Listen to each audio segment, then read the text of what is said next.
Assalamualaikum, bertemu kembali di kelas pendidikan Pancasila bersama Ibu Helda. Kali ini kita belajar menganalisis kedudukan Pancasila sebagai ideologi negara dengan penerapan strategi pembelajaran, memorize, recall, examination. Are you ready, the champions?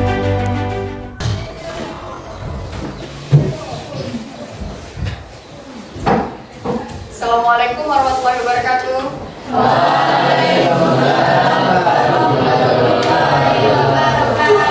Selamat pagi anak-anak ibu semua. Oke, sebelum kita memulai pembelajaran pada hari ini, marilah kita berdoa yang dipimpin oleh Ketua Kelas Al-Rahim. Ayo kami. Sebelum kita mulai pelajaran hari ini, baik kita berdoa terlebih dahulu. Berdoa dimulai.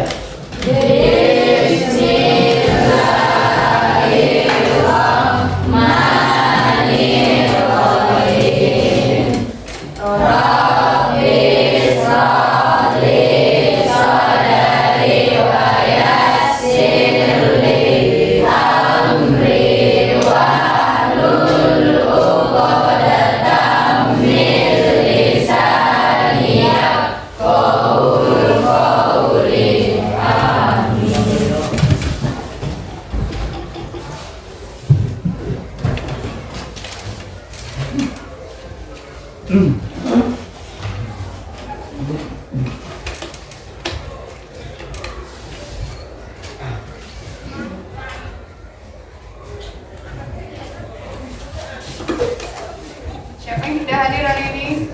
Saya, Bu. Berarti ada semua. Luar biasa. Mudah-mudahan meskipun kita belajarnya sampai sore, tapi kita tetap dalam kondisi yang sehat. Baik. Maka apa yang perlu dijaga, nak? Kita jaga kesehatannya dengan cara apa? Tidur. Tidur yang cukup, ya. Lalu makan. Maka sebelum berangkat sekolah wajib supaya kita senantiasa sehat. Oke. Terima kasih untuk kehadirannya hari ini karena 100% hadir. Hari ini kita akan melanjutkan materi kita masih tentang Pancasila. Pancasila itu kedudukannya kira-kira sebagai apa ya di negara kita? Iya, sebagai ideologi. Minggu lalu kita sudah belajar mengenai makna sila Pancasila. Sila Pancasila. Kalau dari sila pertama, bunyinya apa? Ya, ketuhanan yang Maha Esa. Kira-kira aktivitas apa sih yang mencerminkan sila pertama? Ya, satu orang coba. Apa contoh sila pertama misalnya? Beribadah sesuai yang kita lakukan. Iya, contohnya beribadah. Sudah dilakukan belum dalam kehidupannya? Ayo tadi pagi yang sholat subuh.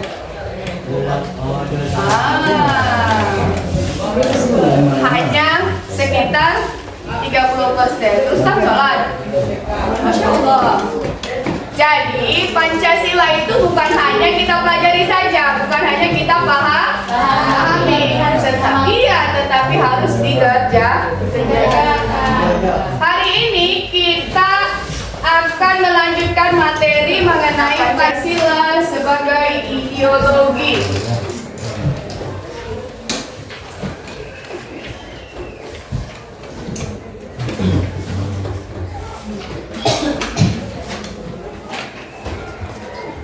Ideologi. Pernah dengar kata ideologi? Nah, kalau kita menurut pada tata bahasa, ideologi ini berasal dari bahasa Yunani, yaitu idea dan logos. Idea artinya apa? Atau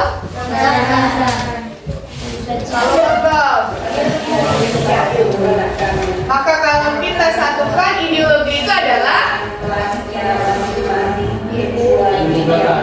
ilmu tentang ide atau gagasan.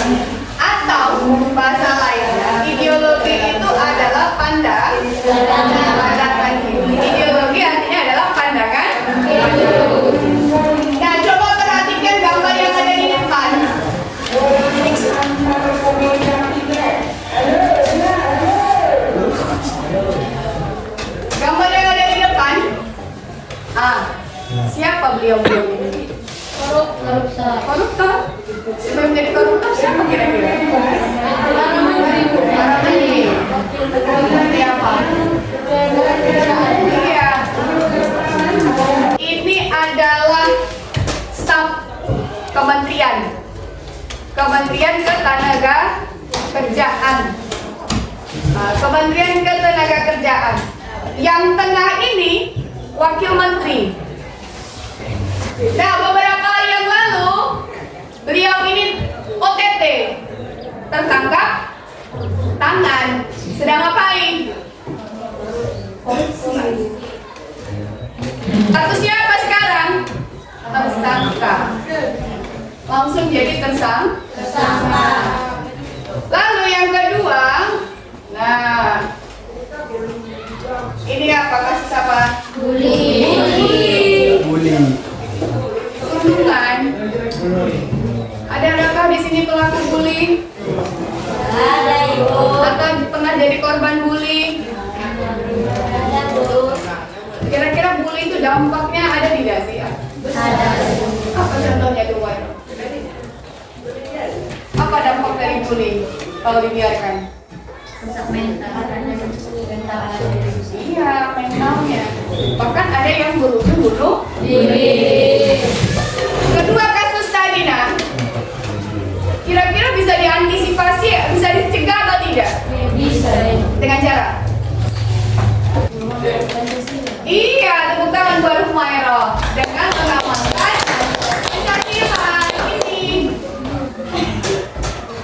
Maka itulah fungsi dari ideologi. Ideologi ini ibarat fondasi.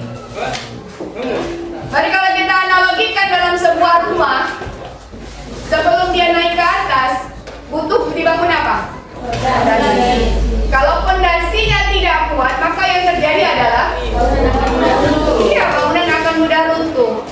Begitu pula dengan sebuah negara. Kalau sebuah negara tidak punya ideologi, maka dia tak punya fondasi, kan? Kalau tak punya fondasi, maka negara tadi akan apa? Runtuh. Akan bubar bisa. Maka yang terjadi pada kasus dua tadi, nah, karena apa? Di negara kita sudah ada ideologi? Tidak. Ada. Tapi belum diterapkan. Kalau sekiranya ideologi Pancasila tadi diterapkan, masih ada tidak orang yang korupsi? Barangkali ada, tapi kecil. Kalau semua orang menerapkan sila kemanusiaan Pancasila, ada tidak lagi kasus bullying? Tidak. Maka disinilah perlunya pemahaman dan pelaksanaan dari ideologi Pancasila. Ternyata, nah, ideologi di dunia itu ada banyak, bukan hanya Pancasila saja. Ada namanya ideologi komunisme. Pernah dengar? Komunis. Lalu ada ideologi liberalisme. Lalu ada ideologi sosialisme. Kita cukupkan saja ini. Maka tiap negara ideologinya pasti berbeda. Berarti Pancasila hanya ada di Indonesia. Nah, jadi pembelajaran kita hari ini adalah tujuan pembelajarannya bagaimana supaya kalian mampu menganalisis Pancasila sebagai ideologi negara. Hari ini kita akan bermain di luar. Kita akan bagi kelompok nanti menjadi 4 kelompok. Bagaimana bermain di luarnya, Bu? Sudah ada Ibu sebar barcode. Di barcode tadi berisi materi. Berarti materi tadi dibaca, dipahami, diingat. Itu step memorize. Ada yang pernah nonton COC? COC itu apa? Baik dong, ya kan? Kan ada tahap memorize. Lalu apa lagi? Recall. Lalu exam. Seru nengoknya kan? Hari ini kita bawa itu ke kelas. Setelah dapat semua materi, ada 4 nanti ada 4 pembahasan, ada 4 barcode yang sudah Ibu sebar. Di situ nanti ada identitasnya barcode A, B, C, D. Berarti nanti di dalam kelompok menyebar. Ya. Nah, setelah memorize, lalu kalian nanti akan merecall. Merecall tadi dengan bagaimana? Menjawab lembar kerja peserta didik. Setelah nanti merecall, baru yang terakhir, di recall nanti kita akan presentasi. Berarti yang ini akan hasilnya nanti akan dipresentasikan masing-masing kelompok. Barulah yang terakhir kita exam. Exam artinya apa? Ujian atau tes. Oke, kelompoknya disesuaikan dengan posisi duduk saat ini. Berarti yang di ujung dimulai dari kelompok 1, 2, 3, 4. Waktunya nanti 3 berapa menit lagi kita ini? 1 tes lagi berarti sekitar 45 menit. 15 menit. 15 menit sudah memorize sama recall ya. Atau memorize 10 menit, recall 10 menit. Ya. Memorize 10 menit, recallnya nanti 10 menit. Lalu kita nanti presentasi bisa 15 menit, baru sisanya nanti tinggal exam. Paham ya? Oke, silakan kelompok 4 keluar. Ambil handphonenya. Nah, boleh dijelas buat supaya cepat. Silakan kelompok 3 menyusun. Ambil handphonenya.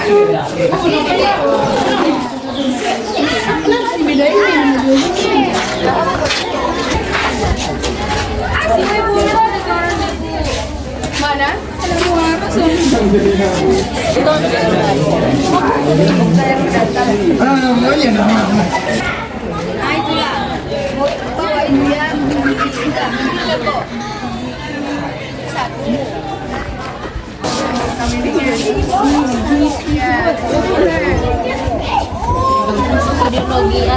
Ideologi sosialis nih. Ibu Bo. Nggak bisa tadi. Ini coba. Marsa. Di belakang ibu. Gantikan kamu sudah mau gantikan.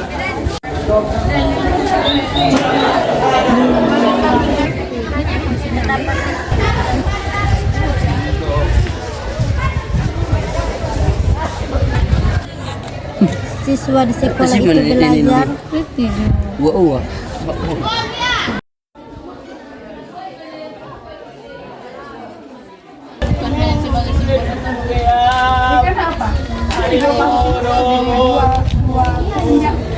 Dua permasalahan berbeda. Dan ada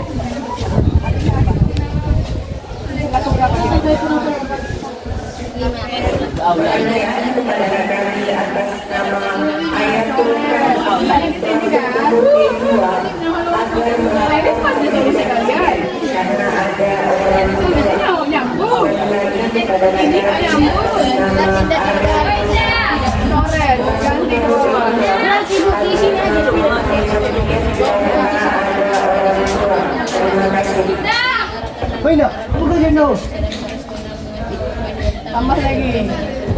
Kenapa tuh kalau siapin undang? Kenapa ini? Pedoman dalam menyelesaikan pemerataan lakukan 2 tahap kan? Memorize sama recall. Nah, di recall ini tinggal tahap presentasi kan? Oke. Kita mulai presentasi dimulai dari kelompok 1, cukup perwakilan saja yang maju 3 orang, 1 moderator, 2 pembaca. Paham? Sudah ditentukan? Silakan maju kelompok 1.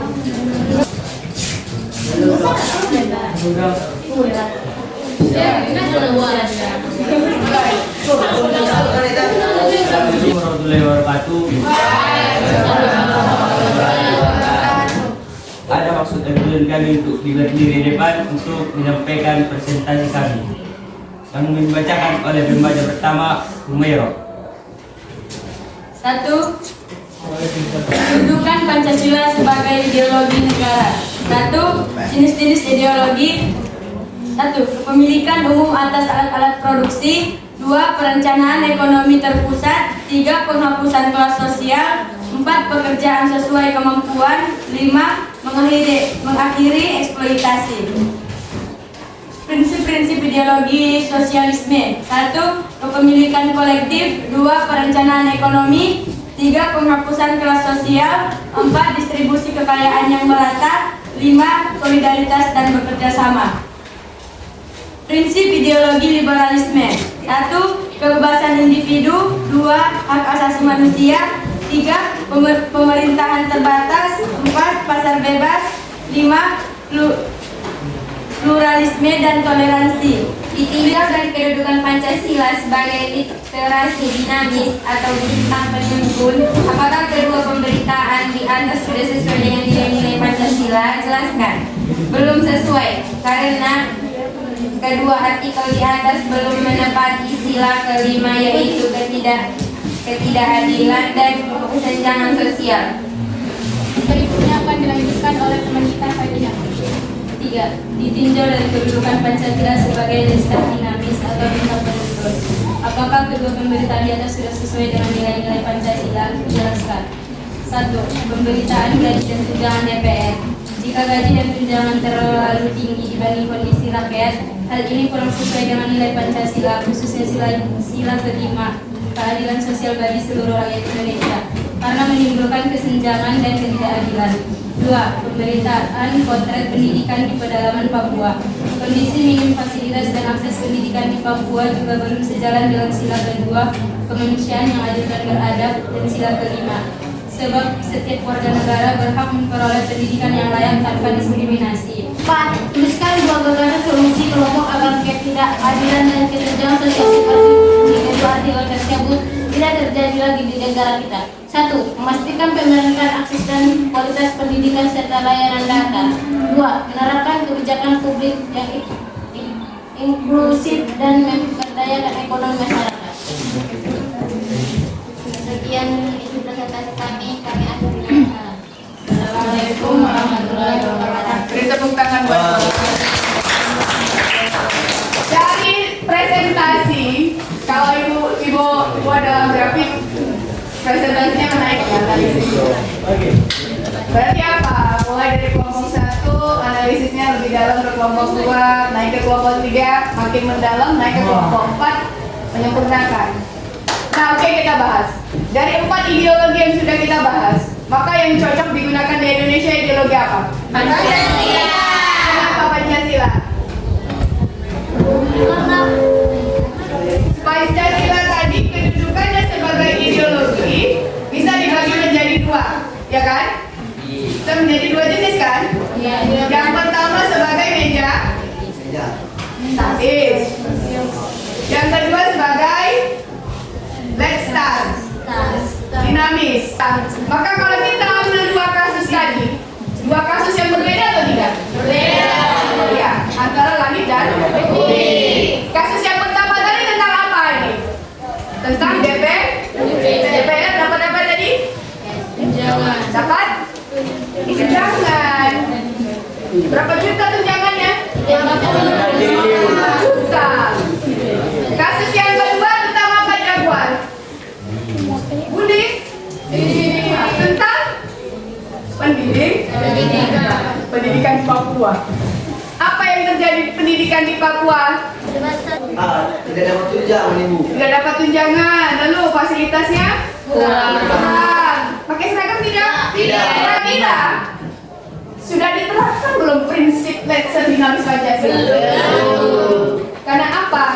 Yang pertama, di situ melanggar sila kelima, keadilan, tidak ada pemerataan.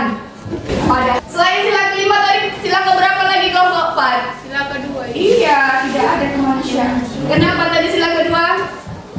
Dinda? Karena Kondisi minim fasilitas dan akses. iya, berarti itu tidak ada pemenuhan hak atas pendidikan. Nah, oke, untuk pembelajaran yang tadi kita sudah memorize, sudah recall. Adakah yang mau bertanya? Ada, Bu. Pas? Nah, berarti kita ke tahap yang exam. Are you ready?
terlalu cepat.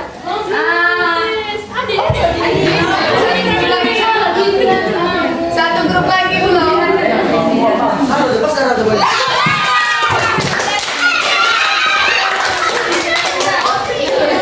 Posisinya ada yang ke-8.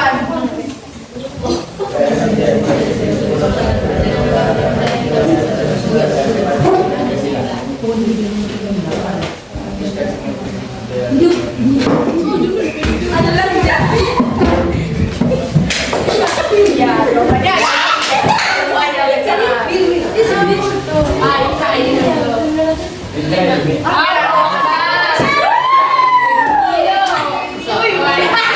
Konsentrasi pertanyaan terakhir.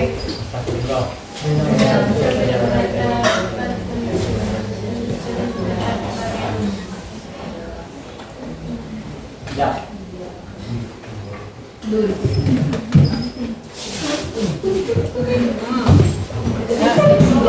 Yes. Jawabannya. Siapa yang menanya? Kami, Bu. Kami, Bu.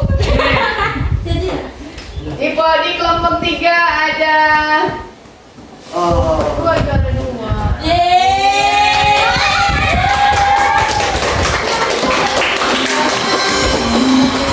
Ya, beri aplaus buat kelompok pertama. Kelompok yang juara, kelompok yang unggul. Nah, silakan Wairo. Pancasila sebagai ideologi negara adalah sebagai pandangan hidup yang berarti bukan hanya memahami tapi juga harus diterapkan dalam kehidupan sehari-hari. Oke, terima kasih Wairo. Beri tepuk tangan. Nah, adakah yang mau memberikan refleksi untuk pembelajaran hari ini? Apakah membosankan? Siapa pembelajaran hari ini? Yang pembelajaran oh lagi menyenangkan. Lalu?